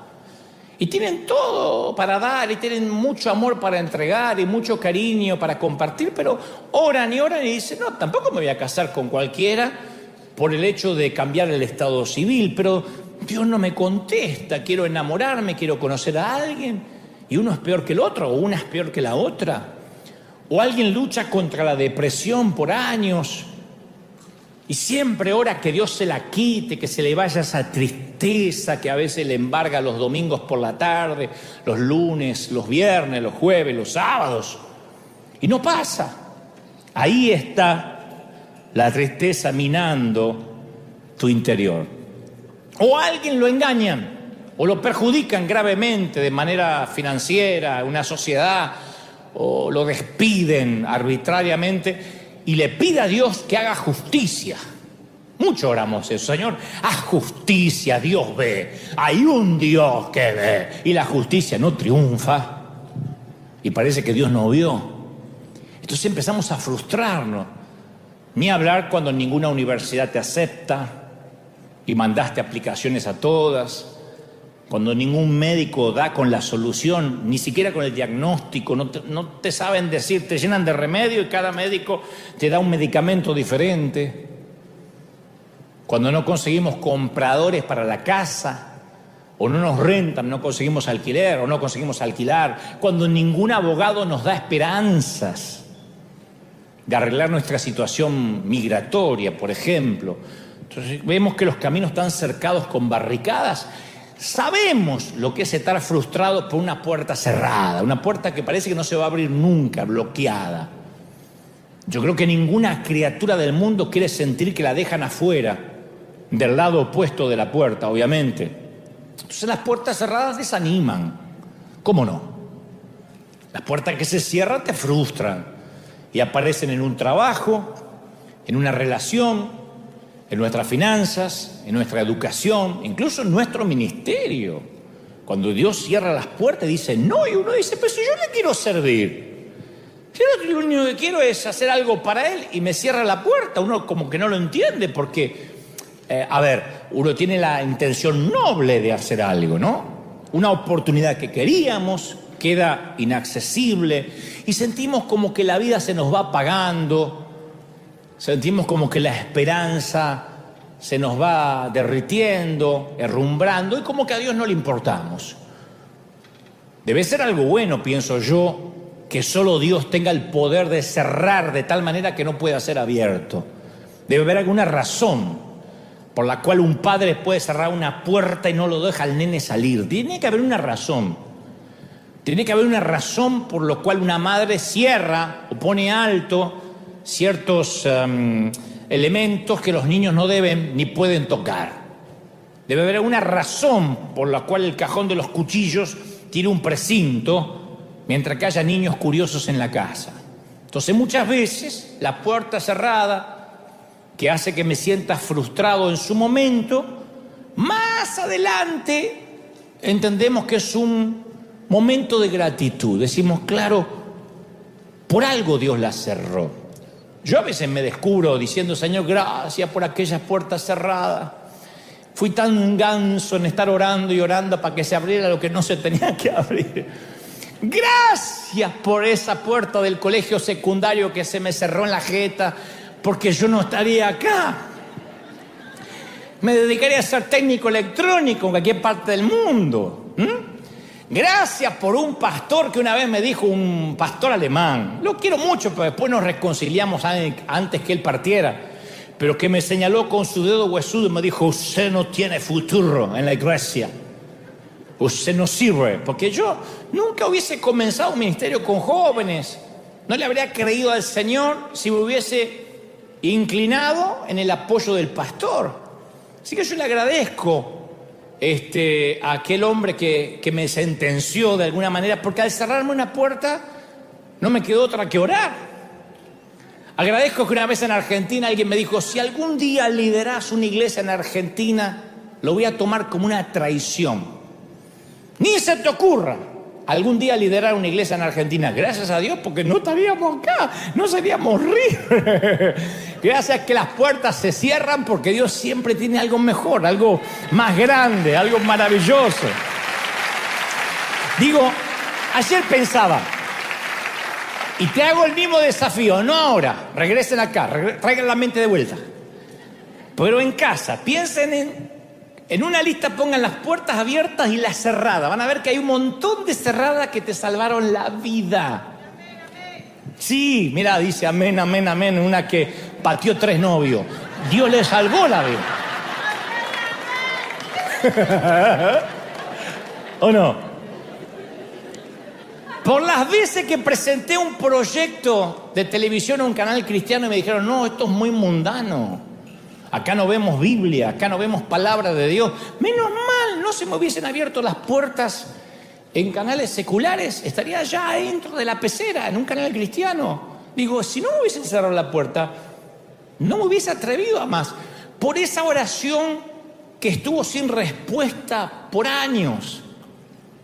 Y después vino, pero yo aprendí en ese desierto, en ese sequedal, en esa travesía, yo aprendí lo que no hubiese aprendido si hubiese tenido una recompensa inmediata. Aprendí mucho. Por lo que parecía una gran oportunidad financiera, por esa oportunidad financiera que nos perdimos y después nos enteramos que terminaron estafados, involucrados en una organización que terminó siendo dañina, tóxica. Entonces Dios cierra ciertas puertas. Por esa gente que se fue de mi lado, y yo decía, Señor, ¿por qué se va? Tráela de vuelta. Pero Dios no me hubiese rodeado del equipo maravilloso que tengo si no hubiese cortado la cizaña cuando la tuvo que cortar. Hay gente que salió de tu lado y en el momento te pusiste a orar para que la gente se regrese. Y Dios dice, no sabés lo que estás pidiendo. Me pediste que dejar de estar drenado, dejar de estar vampirizado. Estoy limpiando tu entorno y volvés a pedir los vampiros. Entonces yo le agradezco a Dios por esas puertas cerradas. alguna vez husmeando en las redes, no me digan amén, pero alguna vez husmeando en las redes, te encontraste con aquel exnovio con el que cortaste hace 20, 30 años, aquella chica que no te daba bolilla, la encontraste, te pasó de decir, gracias, Señor. Amado Padre, qué bueno. A ver, más fotos, tiene que haber más fotos. ¡Ay, sí!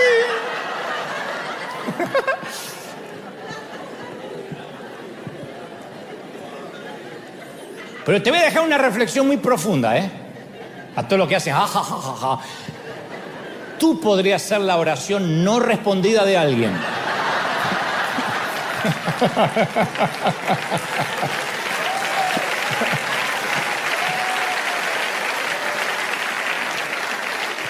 No quiero meter el dedo en la llaga, pero alguien ya te encontró y agradeció al Señor.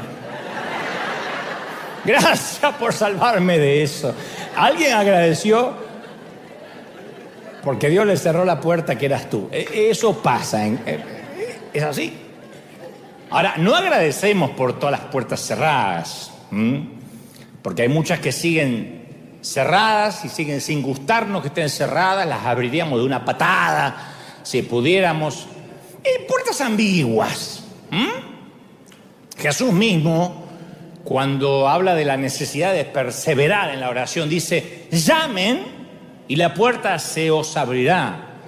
Y da el ejemplo de la mujer que importunaba al juez y hasta que el juez le hizo justicia, aunque era un hombre injusto, de tanto que ella llamaba. Pero no dijo cuál puerta hay que seguir insistiendo. No dijo qué tan fuerte tendríamos que golpear. Tampoco dijo cuánto tiempo deberíamos insistir, ni con cuáles. Entonces, ¿cómo sabemos a qué puertas cerradas seguir llamando y a cuáles decir no? Ya está cerrando Dios. ¿Cómo sabemos si seguir persiguiendo ese trabajo? ¿Cómo sabemos si seguir persiguiendo a esa chica, ese muchacho? O decir, ya está, no lo persigo más. ¿Cómo sabemos si perseguimos esa universidad? O decir, ya está, no persigo más, no aplico más, ya está, me dijeron que no. O ese sueño. ¿Cómo sabemos si deberíamos olvidar algo, olvidar esa puerta o seguir adelante insistiendo? Ese es el gran juego de la vida. Si fuera fácil, yo no estaría predicando de esto. No es fácil. La buena noticia es que hay una respuesta simple de 2 palabras para todas esas preguntas. La mala noticia, que esas 2 palabras es no sé. Quizá nunca lo vamos a saber con seguridad durante esta vida. ¿Qué puertas hay que insistir y qué puertas no hay que insistir? Pero Dios tiene en mente cosas más grandes que nosotros tengamos que saber algo con seguridad sí o sí. Dios tiene un plan más grande que darnos seguridad respecto a las puertas.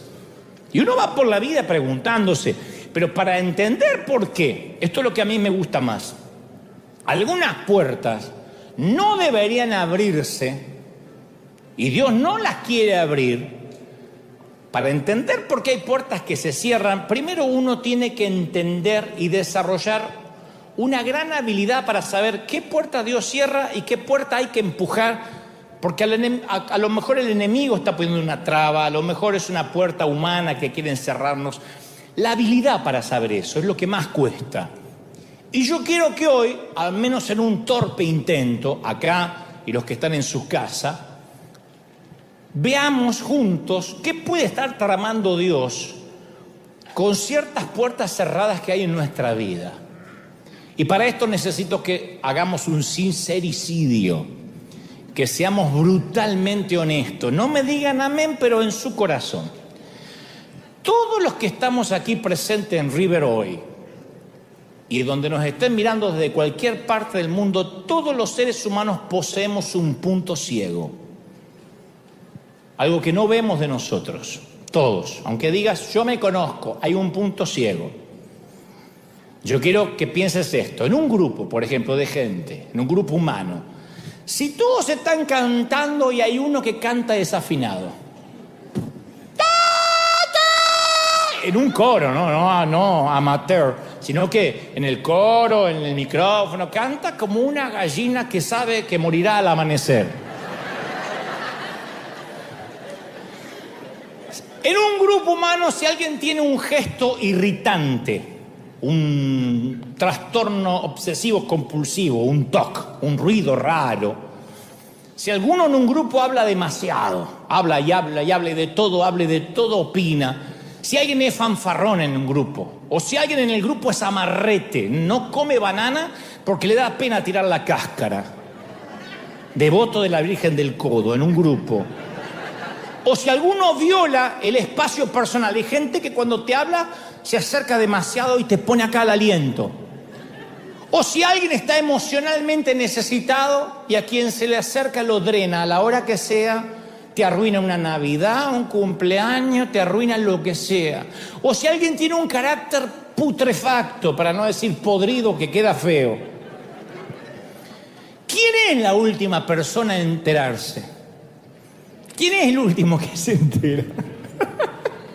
El que tiene el problema. Yo, mal carácter.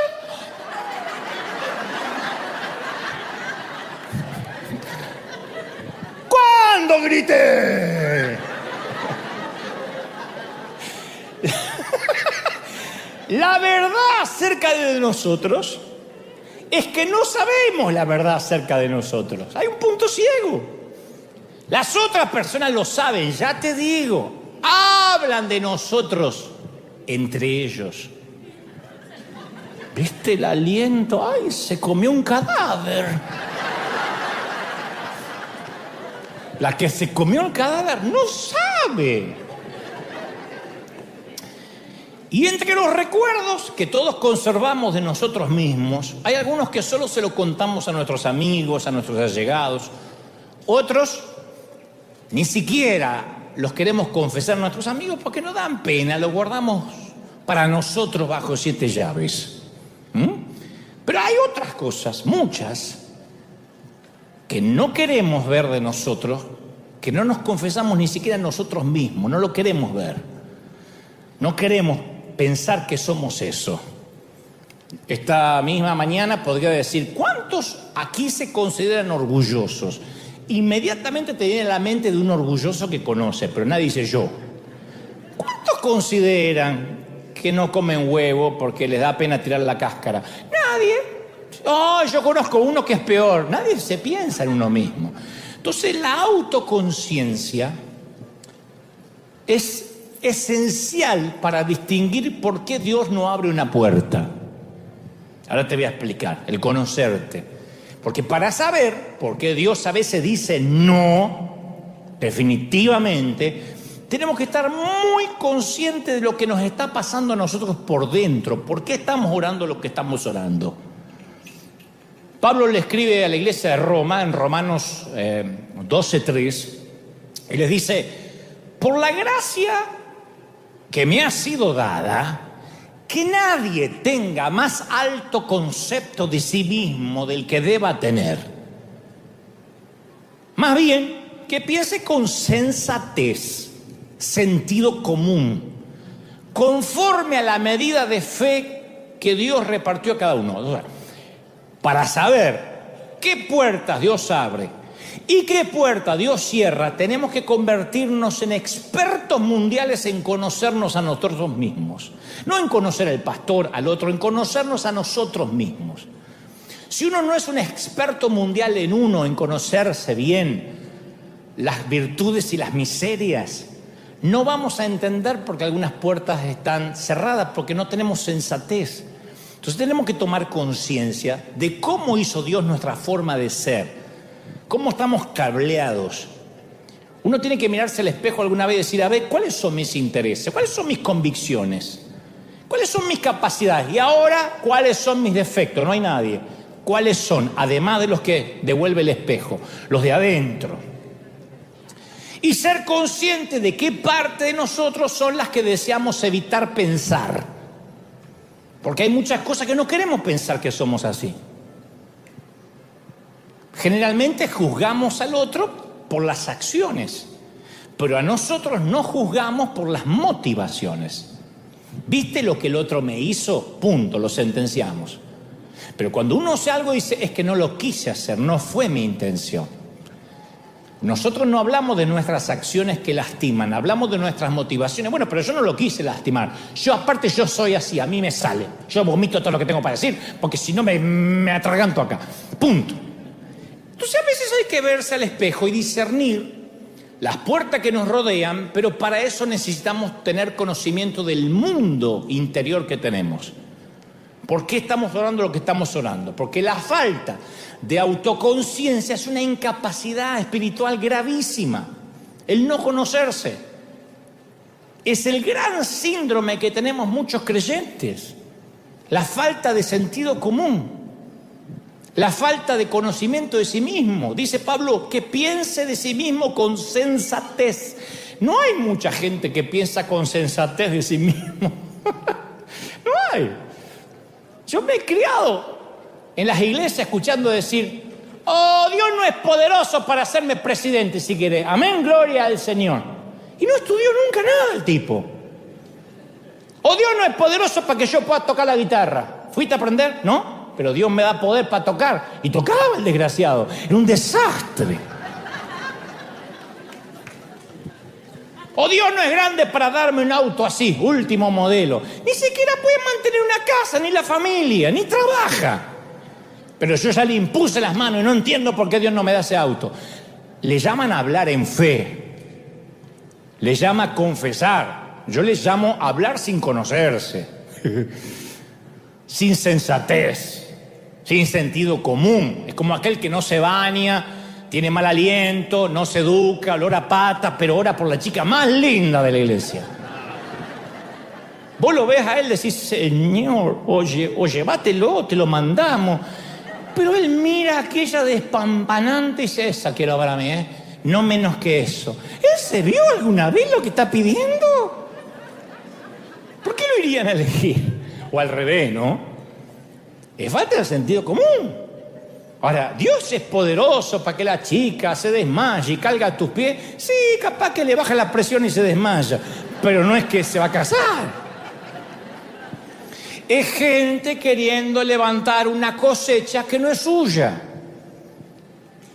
Yo entiendo lo que es el poder de Dios, pero entiendo también lo que es la capacitación, la preparación, el ensayar, el hacer las cosas con excelencia. No tenemos que tener urticaria la excelencia, porque eso a veces falta de sensatez.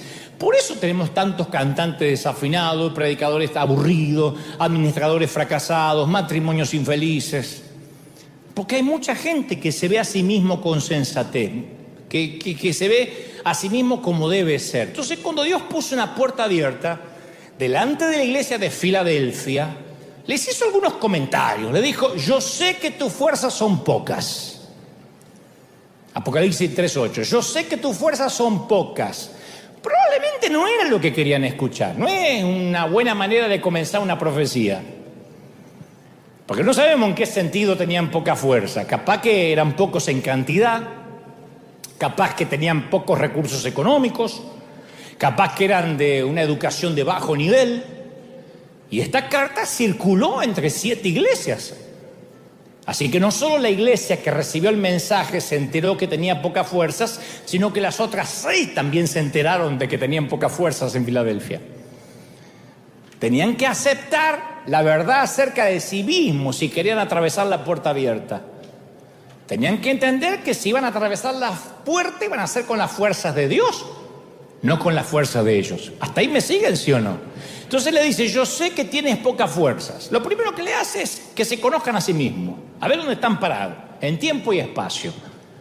Al mismo tiempo, las pocas fuerzas no es la única verdad que recibieron de parte de Dios. También les dijo en Apocalipsis 3:8, sin embargo, has obedecido mi palabra y no negaste mi nombre. Eso también está bueno. Además de ser de pocas fuerzas, eran obedecedores de la palabra y honradores de su nombre. Y la puerta abierta que Dios les ofreció llegó con toda la verdad de ellos, tanto lo negativo como lo positivo. Dios nos tiene que dar un shock y decirnos, este sos, ¿está? Cuando hay presión, estás colapsando siempre. quiero que sepa que me estás pidiendo un ministerio, pero cuando alguien habla mal de vos, no lo aguantás. Cuando alguien te critica, querés ir a buscarlo a la casa y quemarle la casa con el Ku Klux Klan. Eso te pasa, ¿estamos? Hay que conocernos. Si vamos a entender qué puerta Dios pondrá delante nuestro, hay que tener conciencia de cuáles son nuestros dones, nuestras fortalezas y también nuestras debilidades y nuestras partes más erráticas. Yo me acuerdo que orábamos intensamente para que la Catedral de Cristal no se vendiera. ¿Sabe cuál era mi oración? Dios no va a permitir que los hijos de Dios sean avergonzados, Señor. Tú no vas a avergonzar a tu iglesia. Te decía, todas las mañanas abríamos el periódico y decía, la Catedral de Cristal, se abrió el escrow, ¿no? Que es ese momento de retención financiera, digo, para los que son de otras partes, donde se comienza todo el proceso de venta de un edificio. Cuando se cierra el escrow es porque ya se concreta la venta. Entonces cuando decía, fue a escrow la Catedral de Cristal, yo decía, no, Señor, tú no vas a permitir que el escrow se cierre, es una prueba. Es una prueba, no se va a cerrar porque tú vas a hacer el milagro, Padre. Tú vas a hacer el milagro, Padre. En el nombre del Señor, yo lloraba. Mi motivación no era que Dios se avergonzara, porque yo no tengo por qué cuidar la reputación de Dios. Mi motivación era qué iba a pensar la gente si se vendía. Pero yo estaba preocupado por mi reputación. De hecho, inmediato, apenas se vendió la catedral, aparecieron los que estaban esperando eso, ¿no? Y decía, ¿y ahora qué van a hacer? Ahora quiero verlo a Dante, ahora quiero ver a los hispanos eso. Recuerdo un pastor, ex amigo.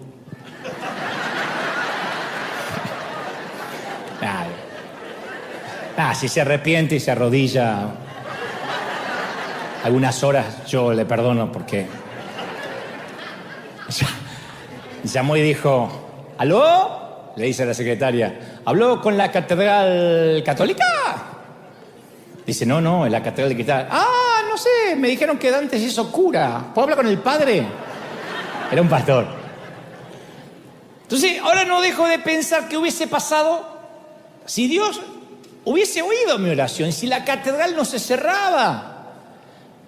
Número uno, nada de lo que pasó hubiese pasado y no estaríamos aquí y no seríamos River, un río que no se ha detenido y llegó a todas partes del mundo. Mirá si Dios sabe o no sabe.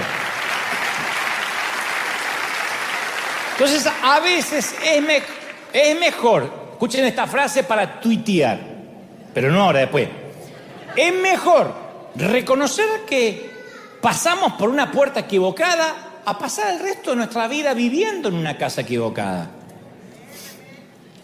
Hay gente que por no reconocer que se equivocó de puerta, que se equivocó al pedir eso, al forzarlo, prefiere vivir en la casa equivocada por el resto de la vida. Che, no era esta puerta. Pero ya entré. No voy a salir, ¿qué van a decir la gente? Y vive en una casa que no era la de él. Por eso cuando voy a orar por algo debo pensar, ¿qué me motiva a orar? ¿Qué hay en mi mundo interior? ¿Qué me está motivando a orar? ¿Por qué estoy orando en realidad? Porque después nos enojamos por las puertas cerradas, pero lo que nosotros queríamos era cuidar nuestro ego. A veces, como me pasó a mí. Entonces, ser honestos en cuanto a las puertas que queremos que Dios abra, nos permite saber la verdad acerca de nuestras motivaciones, de nuestras ambiciones.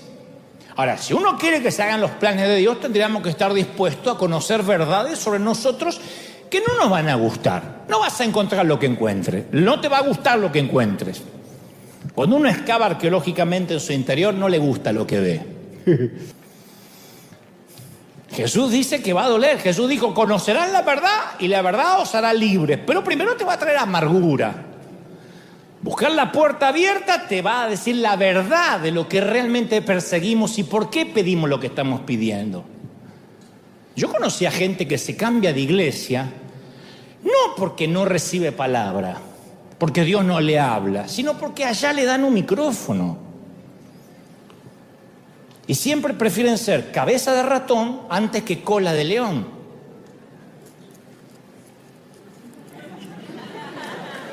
Eso para que lo piensen, ¿eh?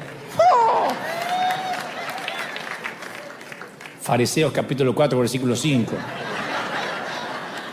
Pero se engañan a sí mismos diciendo, no, yo lo único que quiero es ir donde me dejen servir a Dios. No, vos querés estar donde te puedan ver que servís a Dios, que es muy diferente. Porque capaz que a donde estaba servía, pero no lo veían. Y allá le dejan ministrar, exhortar. Entonces dice, me dan un micrófono y me gusta servir a Dios. No, te gusta que te vean. Está bien. Yo no digo que esté mal, está bien, pero hay que hacerse cargo de lo que uno está buscando. Hay que ser brutalmente honesto y decir, a ver, a mí me gusta que me vean, me encanta que me vean. Bueno, sacate foto. Pero diga, ay, no, yo no me gusta, yo no, a mí no me gusta, no me gusta. O sea, cuando uno está impulsivo, quiere todas las puertas, pero hay que saber por qué las quiere. Yo creo que el santo patrono de los impulsivos, siempre digo, era Pedro. Él, cualquier puerta que había, él quería. Recibe la invitación de seguir a Jesús, fue el primero que dice la Biblia que lo siguió inmediatamente, ni pensó, vamos, dijo. Ni a la mujer le avisó, vamos. Es el único discípulo que saltó fuera del bote para caminar sobre el agua, que reacciona para defender a Jesús cortándole la oreja a un servidor. No fue estratégico, pero lo hizo. Hablaba antes de pensar, le advierte a Jesús que no diga que va a ser crucificado. Propone construir santuario para Moisés, Elías y Jesús. Y dice la Biblia, Marcos 9:6, porque realmente no sabía qué otra cosa decir. A él nunca se le ocurrió que podía quedarse callado. No estaba en sus posibilidades de cerrar la boca, ¿no? Promete serle fiel a Jesús, pase lo que pase, y después lo traiciona, lo niega. Y en las antípodas de Pedro, ¿quién está? Yo encuentro rápido, por ejemplo, a Gedeón, en el antiguo pacto, que cuando Dios lo ve estaba trillando trigo en el fondo del lagar para esconderse de los madianitas. Está en el libro de Jueces 6:11. Trillar trigo en un lagar es como preparar una cucharadita de café, así, una cucharadita, ni siquiera una tacita. Habla de que era un tipo temeroso, con temor, y Dios lo llama, ¿no? Y le dice, tú vas a ser el libertador de mi pueblo. Y él dice, ¿cómo yo voy a rescatar a Israel? Dios le pone una puerta abierta y dice, no, mi clan es el más débil de toda la tribu de Manasés, soy el menor en importancia de toda la familia. Por eso digo que en el otro extremo de Pedro está Gedeón. Algunos son como Pedro y otros son como Gedeón. A veces no hay que orar por todo, a veces hay que obedecer. Pero Gedeón le pide reconfirmaciones. Los que no saben la historia, pide un vellón. O sea, un pedacito de piel de animal. Dice, Señor, yo la voy a poner acá, en el piso. Había mucho rocío por la mañana, ¿no? Entonces dice, si la tierra se regaba por rocío. Entonces dice, a la mañana yo quiero que caiga el rocío y que el vellón quede húmedo y toda la tierra esté seca. Y entonces voy a saber que vos me hablaste. Y Dios le moja el vellón al otro día. Se toma un día más el tipo y dice, no, vamos a hacer una cosa. Yo pongo el vellón, que se moje alrededor y que el vellón quede seco. Yo digo, está bien, es la última que te hago, ¿eh? Es una de las historias peor malentendidas de la Biblia. Porque el vellón no era una señal de fe de Gedeón. A veces algunos haciéndose lo espiritual dicen, ya le pedí un vellón, aleluya. Gedeón siempre supo lo que tenía que hacer. El vellón fue una expresión de su incredulidad. Estaba pidiendo reconfirmación porque no podía creer que el Dios que le estaba hablando era el Dios de él. Era una concesión que Dios le dio a sus dudas. Está bien, que un vellón te pongo... Pero un vellón no es fe, es incredulidad. Entonces aquel que dice, yo para saber si una puerta de Dios pido 3 reconfirmaciones porque sos 3 veces incrédulo. Pero volviendo al tema de las puertas, muchas veces pedimos algo inadecuado y Dios la tiene que cerrar. Cierta vez los discípulos entran en una aldea samaritana que no los recibe bien. Claro, si había una tensión entre Samaria e Israel. Y Santiago y Juan quieren orar. Justo Santi y Juanchi, justo los dos, todo. Lo que la señora Zebedeo quería poner a la derecha y a la izquierda. ¿Sabes lo que dice? ¿Querés que oremos, Padre? Para que descienda fuego del cielo y mueran todos en Samaria. Jesús dice, te agradezco la gentileza. Pero no hacemos eso nosotros. No, pero oramos para que se incendie. No, nosotros no andamos quemando gente. No estamos en eso, no es nuestra doctrina. Aunque hasta el día de hoy hay muchos así que le encanta mandar al infierno a los otros. Si vas a arder, aleluya, te voy a ver arder. Hay gente que son como los hijos de la doña Cebedeo, ¿no? Entonces toda la Biblia vemos puertas cerradas, respuestas a pedidos equivocados. En 4 ocasiones, 4 personas diferentes, Moisés, Jeremías, Elías y Jonás, pidieron la eutanasia, morirse. No voy a decir quién más aquí, pero más de una vez yo como me gustaría. Mi mamá quiso morirse desde que nació. Te pusimos en la tumba, por fin.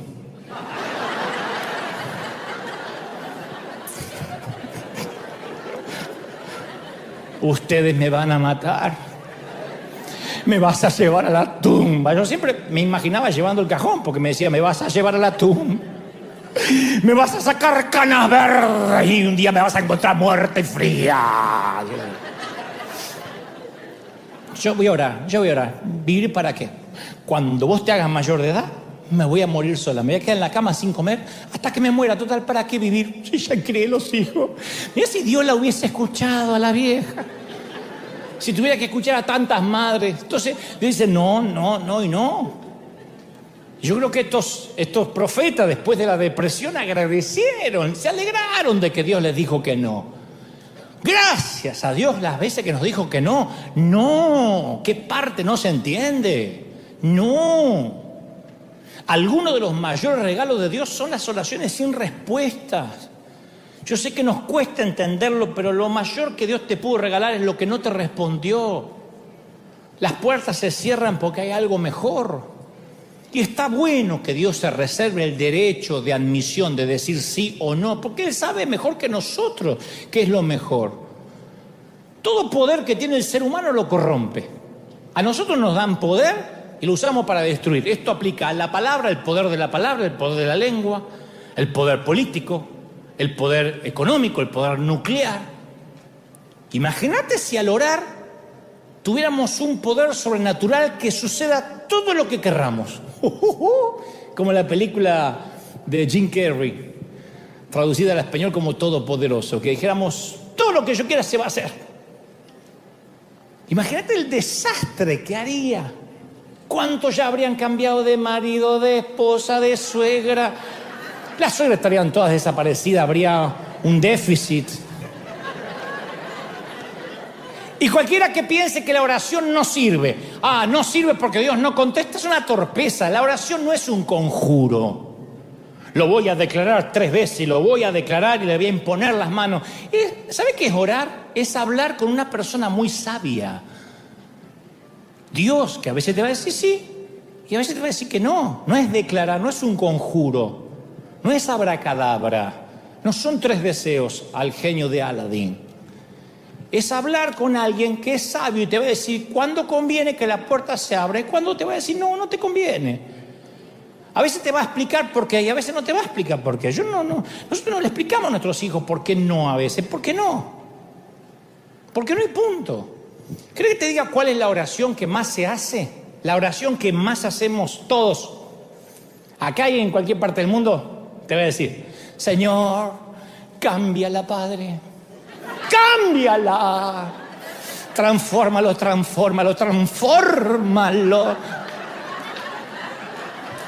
A la noche en la cama, Señor, tócalo, transfórmalo.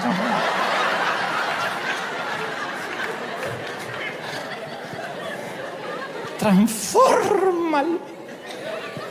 Haz que sea como yo quiero que sea.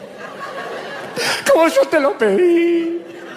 Si Dios no te lo eligió, lo elegiste vos.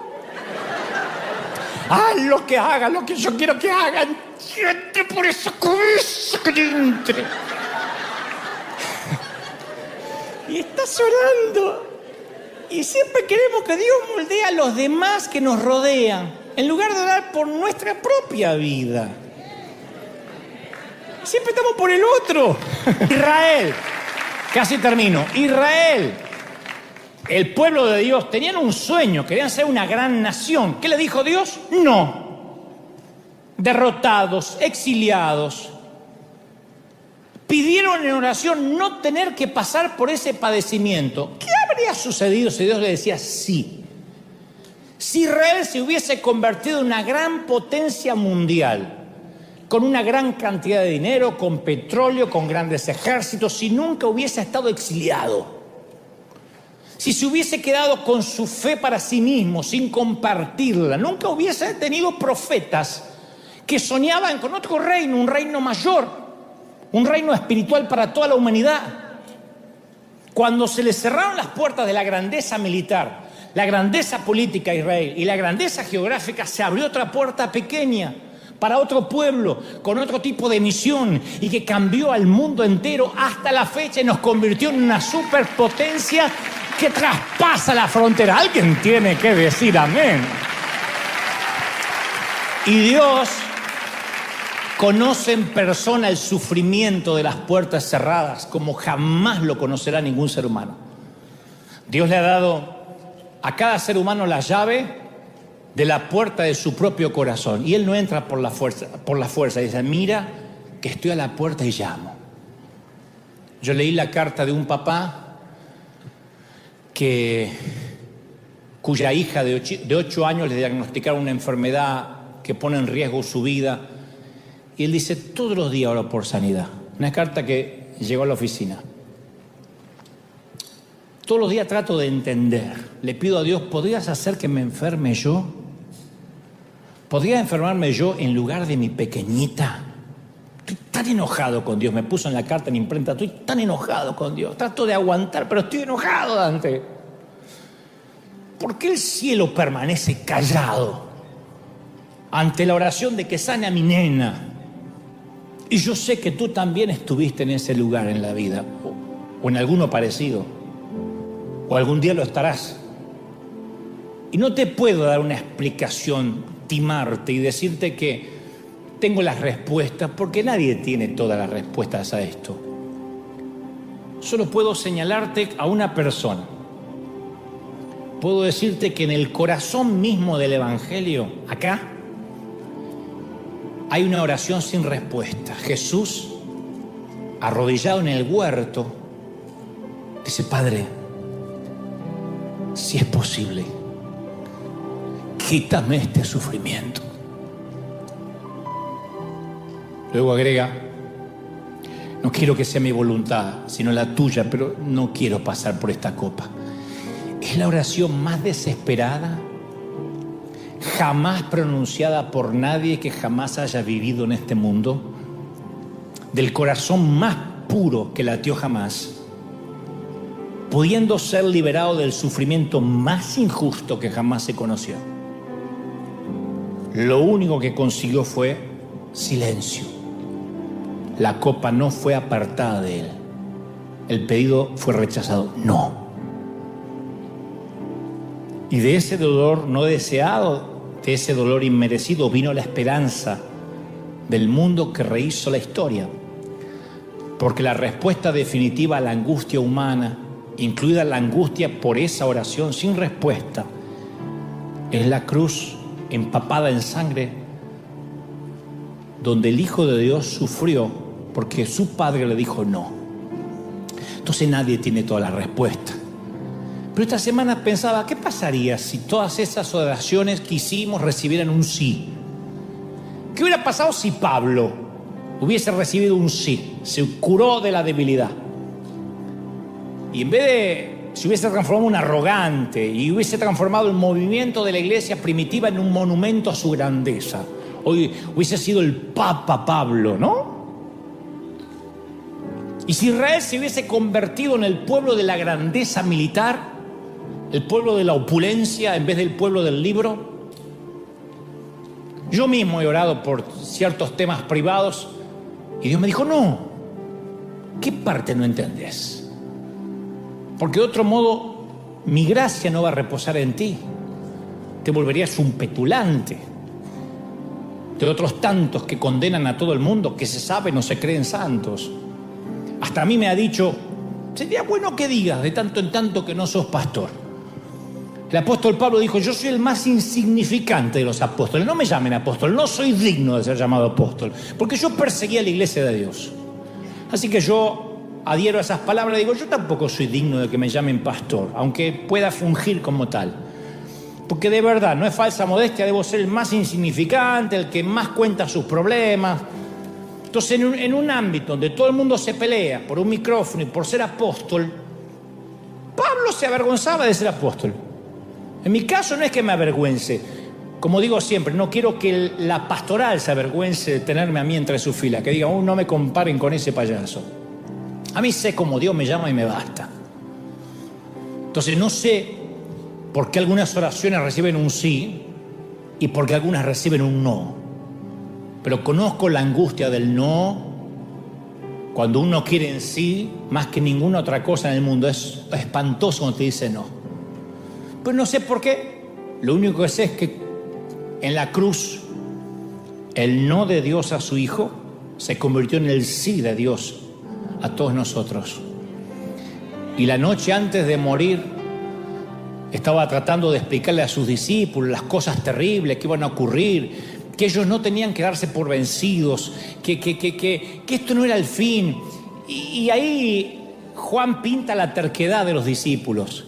Dice Juan 16:16. Jesús le dijo: ya no me van a ver, pero después me van a ver. Ahora no me verán por un tiempo, un ratito. Como dicen en algunos países, un ratico. Pero después sí. Dice que ellos decían: ¿qué quiere decir con que dentro de poco ya no le veremos? Y un poco después insistían: ¿qué quiere decir con eso de dentro de poco? No sabemos de qué habla. Y Jesús se dio cuenta. Y le dijo: ¿se están preguntando qué estoy queriendo decir? Los discípulos dicen: sí. Estamos preguntando qué quieres decir. Ellos querían que las puertas se abran ya, ni siquiera esperar un ratito. En su impaciencia quieren que las puertas se abran ya, como algunos de nosotros hoy. Y Dios dice: dentro de poco, en un ratito. Juan necesitaba decirnos esto y lo deja claro en la Biblia para que entendamos que Jesús le dice: ahora ustedes están tristes. Es un poquito, pero voy a volver y se van a poner tan felices que nada te va a quitar la alegría. Al final el gozo va a ganar en tu vida. Vas a estar feliz. Alguien tiene que decir amén. Y dice Jesús: oigan, y no tendréis más preguntas. Le dice a los discípulos: no habrá más preguntas.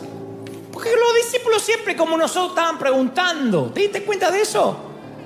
Toda la Biblia es pregunta. ¡Hey, Jesús! ¿Puedo sentarme a tu diestra? ¡Hey, Jesús! ¿Cuántas veces tengo que perdonar a este tipo? ¡Hey, Jesús! ¿Por qué nació ciego este hombre? ¡Hey, Jesús! 70 veces 7 tengo que perdonar a Leiva, que hoy subió tarde a tocar el teclado. ¡Hey, Jesús! ¿Qué significa esta parábola? ¡Hey, Jesús! ¿Deberíamos ordenar que baje fuego del cielo para matar a los samaritanos? ¡Hey, Jesús! ¿Cuál de nosotros es el más grande? ¡Hey, Jesús! ¿Qué significa dentro de poco? ¡Hey, Jesús! ¡Hey, Jesús! ¿No somos así? Jesús dice: siempre estás preguntando por qué. Y todos hoy tenemos esa pregunta: ¿por qué ese nene de 6 años tiene un tumor? ¡Hey, Jesús! ¿Por qué ocurrió ese terremoto en México? ¡Hey, Jesús! ¿Por qué mi padre murió de COVID? ¡Hey, Jesús! ¿Por qué mi matrimonio se vino abajo? ¡Hey, Jesús! ¿Por qué no me quito la depresión? ¡Hey, Jesús! ¿Por qué se cayó un edificio en Miami? Amigo mío, déjame decirte, dice el Señor, las cosas se van a poner feas. Vas a ver cosas terribles: cáncer, hambre, guerra, virus, cuerpos lisiados, traición, abuso, transgresión. Pero después, aunque a ustedes les parezca un tiempo largo, en la escala de la eternidad es un ratito. Dentro de poco, en un ratito, me verás nuevamente. Y yo voy a acomodar todas las cosas en su lugar. Y el gozo va a ganar. Tendrás tanta alegría que no harás preguntas. Ahora tenés preguntas porque estás del otro lado de la puerta. ¿Por qué tengo que sufrir? Pero algún día, de un modo que ninguno de nosotros podemos entender ahora, vamos a agradecer por todas las puertas que te cerré, todas las puertas que te dije que no, porque vas a estar gozoso. Vamos, póngase de pie y dale el mayor aplauso de la historia al Señor de señores. Vamos, dale un aplauso al Señor grande. Ahí en casa también, dale un aplauso al Rey de Reyes y al Señor de señores.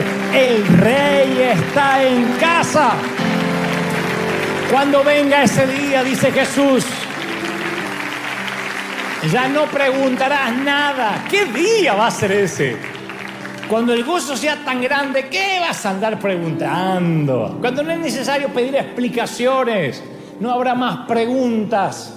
Y yo sé que estás impaciente por la puerta que se cerró, por las puertas que no se abren, pero Dios me dice que dentro de un poquito, di conmigo, un poquito, fuerte, un poquito. En casa también, un poquito. Gracias que las puertas se cerraron y Dios nos bendijo tanto. Vamos a orar. A los que están en casa, yo quiero que repitan conmigo esta oración.